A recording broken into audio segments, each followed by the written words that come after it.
Good afternoon, and welcome to the Raven House of Mysterious Happenings. It's a very pleasant day here on the grounds of this mysterious estate, and I've just kind of been enjoying the day. However, I do have a book review for us. It is a classic detective story by an author very well known, featuring her most famous character. So, here we go. Funerals Are Fatal by Agatha Christie. Now, this book is another in the classic series of Hercule Poirot novels, and like many stories by the Queen of Mystery, it's got plenty of interesting characters and some plot twists. In Funerals Are Fatal, it actually opens after the funeral of a rich man by the name of Richard Abernethy. He's recently died of supposedly natural causes, and during kind of a lunch after the funeral, Aunt Cora, Richard's elderly sister, makes a comment about, well, Richard was murdered, wasn't he?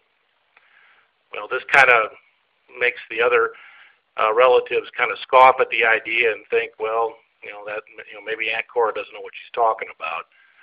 But the next day, Aunt Cora herself turns up dead, and she is definitely murdered because she's killed with a hatchet in a quite violent way. So clearly there's something strange going on here.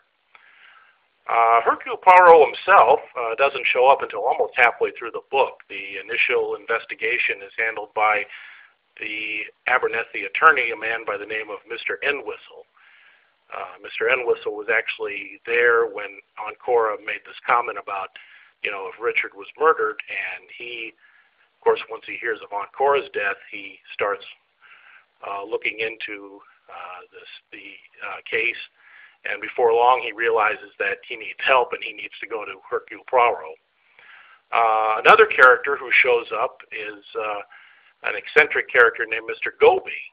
This character, Agatha Christie, has used a couple of times as a supporting character. In this case, he's very good he has a network detective agency, a lot of people who work for him. They can find out information about people. And Hercule Poirot himself actually hires Mr. Goby to find information about the Abernethy family and the relatives, not just, what their financials are, where they went to school, but anything in the way of like gossip or anything else, anything that he could find out. And Mr. Goby is very good at doing that. There's a great scene, I believe it's in chapter 12, it's about halfway through the book, where Hercule Poirot and Mr. Goby meet to discuss the case. Mr. Goby gives Poirot all his information. It's a great little scene. So once Hercule Poirot has all his information, then of course he takes over the case. And the story then picks up pretty heavily in the second half. There's a couple of really good plot twists, and story kind of kept me guessing throughout. Once we realized who the guilty party was, it was a good twist. It was well done. It was very well handled, and I really liked it. So overall, the book itself was great. It's kind of what we expect from Agatha Christie when she does a murder mystery, but she's very good at it, and this book is no exception. So it's a great read. I hope you get a chance to give it a try.